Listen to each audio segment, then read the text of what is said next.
Spoštovane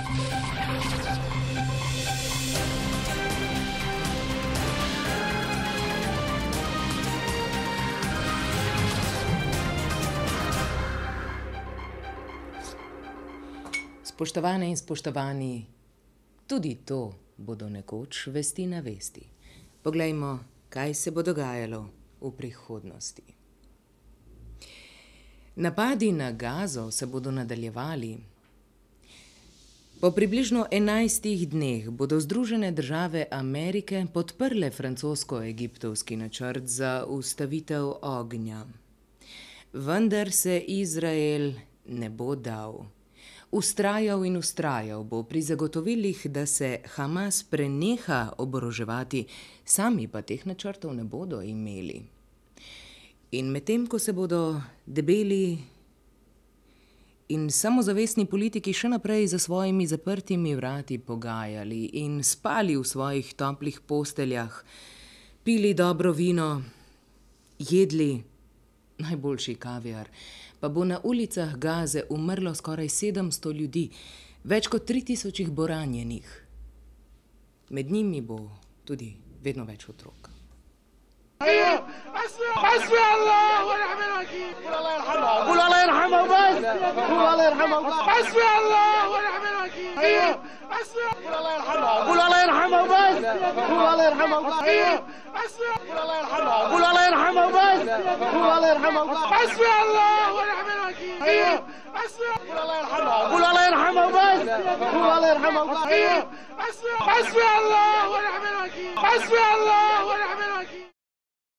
V Slovenijo bom pogledala malo in povem vam, da bo vladno kadrovanje še vedno razburjalo.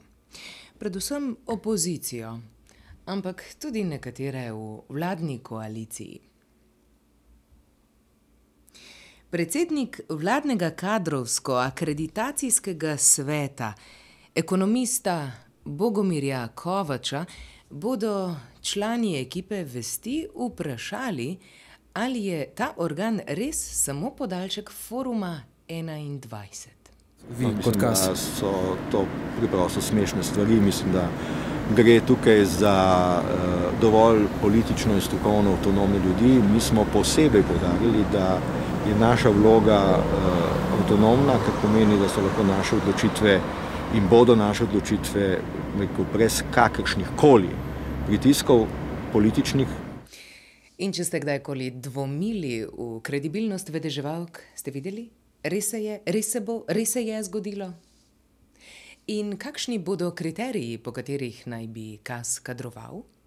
Političnega kadrovanja skozi KAS ne bo, kajti med kriteriji ni političnih kriterijev. Če pa bo predlagatelj iskal znotraj tega tudi med drugim politične kriterije, ampak ki bodo v ozadju strokovnih kriterijev, pa mi seveda ne moremo o tem presojati. Političnega kadrovanja ne bo? Mislim, da se bom že sedaj pritožila Uradu za varovanje konkurence, kajti tako kot vsi vedeževalci bi tudi politiki morali pridobiti licenco na medčasovno priznanje akademiji v Transilvaniji. In ko smo že na vzhodu, dramatično tole izgleda. Zaradi rusko-ukrajinskega spora, pripravite se, tudi v Sloveniji bo motena dobava plina. Eskalirala zjutraj ob 4. Bila je napovedana 50% redukcija, vendar se je zgodila 100% redukcija. To pomeni, da z našega ruskega partnerja Gazproma nismo dobili nič plina. Sicer pa bo direktor Geoplina Aloj Stana zagotovil, da za porabnike kljub temu ne bo težav, saj naj bi imeli v skladiščih rezervo, ki bi lahko zdržala tudi nekaj dni.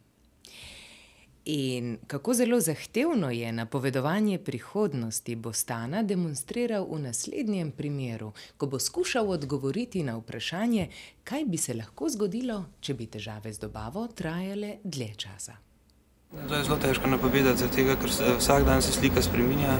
Industrija, katera je stala med prazniki, še ni vsa v pogonu. In pa tudi tlačne razmere v ceveh na nabavni strani in količine se tudi spreminjajo. Mi se nadajamo, da se to ne bo ponovilo, ker takšnega slučaja ne pomnimo od leta 1991, ki pa je bil bistveno v krajšem časovnem obdobju kot pa danes. Zaradi tega tudi za nas in pa za večino držav, katere so bile deležne te 100% redukcije, to popolnoma nova situacija, nov izziv in je bilo potrebno pripraviti tudi nove ukrepe. Vidim pa, da bo tudi vlada oblikovala posebni strateški svet za energetiko.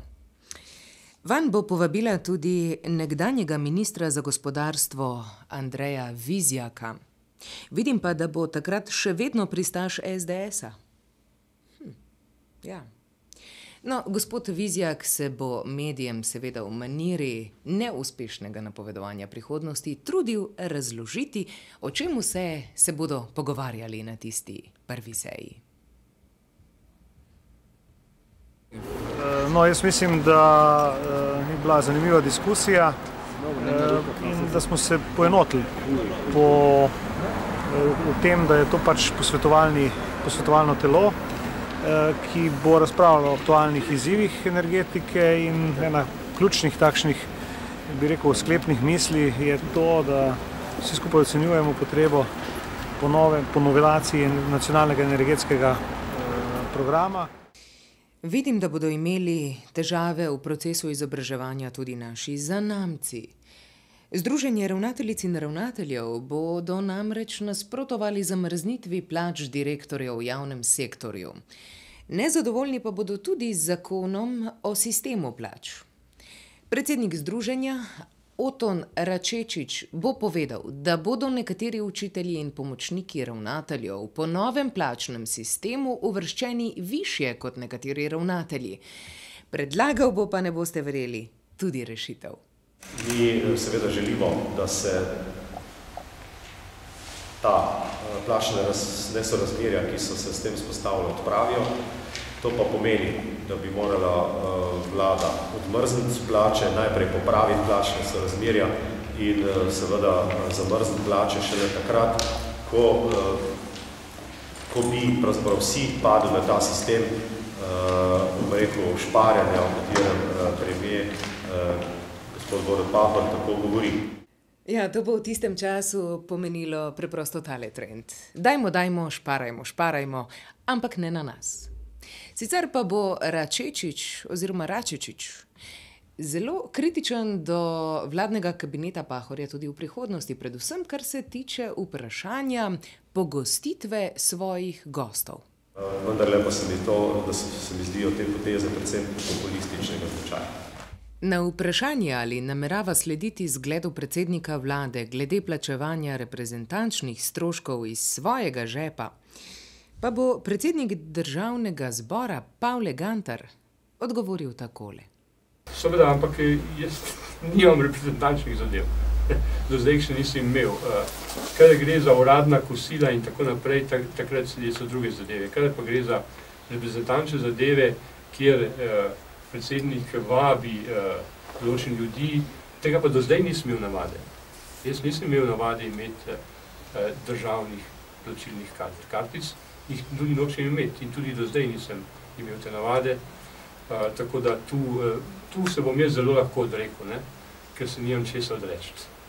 Slovenija, Slovenija, Slovenija, kulturac. Nič kaj pride, se ne bo spremenila Ljubljana v prihodnosti. Na Gornjem trgu vidim staro, razpadajočo in zapuščeno hišo, v kateri pa bo oblikovalka Tanja Radež s pomočjo Mestne občine Ljubljana za en mesec obudila duhove preteklih dni in vanjo naselila izmišljene prebivalce. Projekt Pozabljena bo na ogled vsaj še nekaj dni. Vsako noč znova prešteje, vsako noč se znova pripriča, ali vsaka zvezda tam pega v osunu, ali so prišle vse v službo, ali nemara katera ne manjka, ali so se v redu počesale in si lepo bile svoje svetlalica, da se blešče sem dol na zemlji. Še vreme, ki pa ga bom tokrat težko napovedala, kajti moja kristalna krogla je povsem meglena.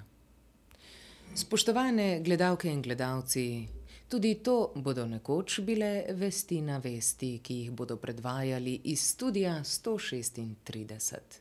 Srečno!